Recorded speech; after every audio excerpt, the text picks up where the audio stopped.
story, well, another story we were going to tell this week was the story of Harry Mead riding 3. In fact, he only ended up riding 2 in the dressage. He's only going to ride 1 in the cross country and onwards. It's away cruising for Harry. The cruise on owned by Janie Deere and Charlotte Opperman, one of our veteran horses at 17 years old. Look at Harry here, just raising the right hand, holding the line he wants with away cruising.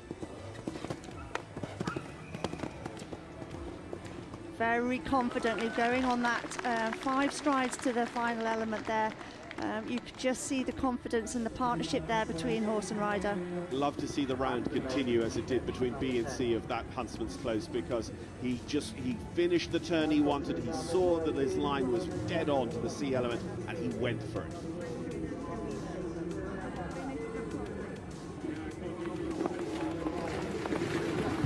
Getting very close to that corner, showing all of their experience. Harry just giving him a tap down the shoulder up the hill to the final element. And you needed to, because when you're off at the B element, if you don't do something, you're going to be off at the C element.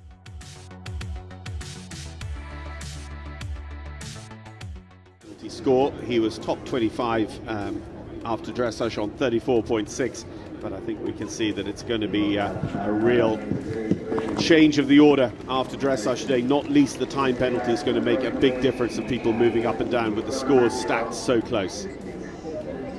Again, right from day one here at Badminton, they talked about making rider frighteners, and that's what that broken bridge is, isn't it?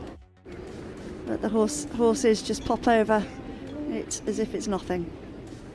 So he turns to the Lemure eyelashes.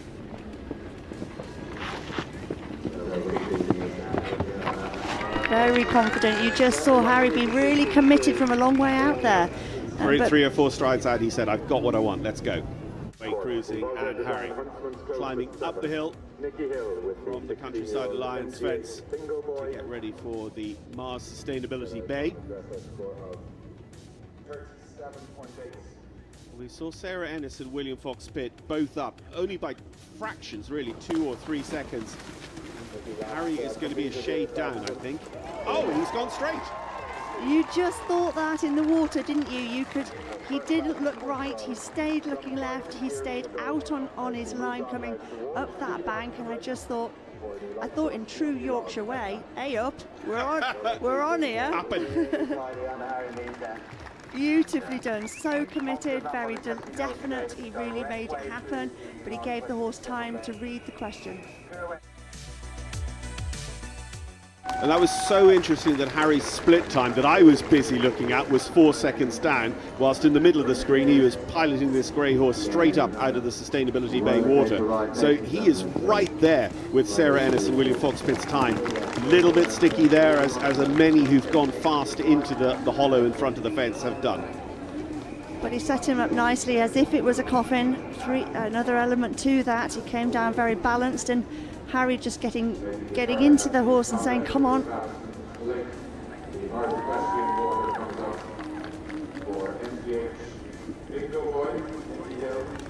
And the horse really responding nicely to him.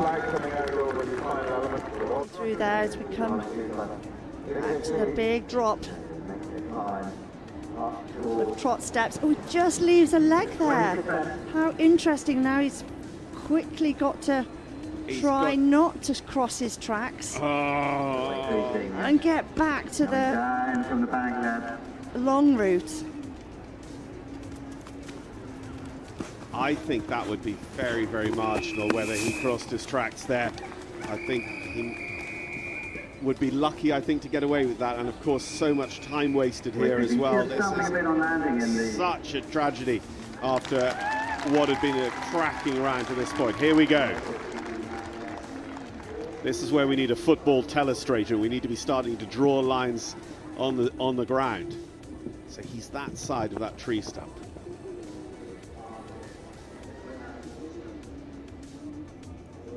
Oh, he comes back this side, yeah. Well done.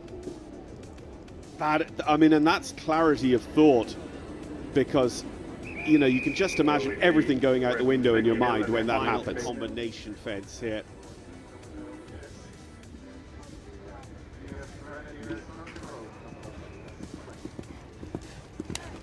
Again, you've constantly got this move through the gears, as you would say. He comes in off that right-hand approach, and then it's a left-hand curve through the fence itself. And the big wide oxers and running downhill. As he comes to this very imposing second to last fence. And then making the turn and a little bit more climbing uphill to the finish and the final fence. We've just got confirmation. The grand jury are very grateful for our analysis and have agreed that Harry Mead gets no 20 penalties at the Mount. Harry Mead and away cruising safely home, 51 seconds over the time. That was not what we were expecting, what, 3-4 minutes ago. He was cruising to maybe be inside the time. Then a moment later, it was nearly out of the saddle. It was nearly all over for his one remaining of 3 rides. And then he comes home. He does complete, but it's on a few more penalties than we were hoping, but less than might have been possible if he'd crossed his tracks there at the Mount.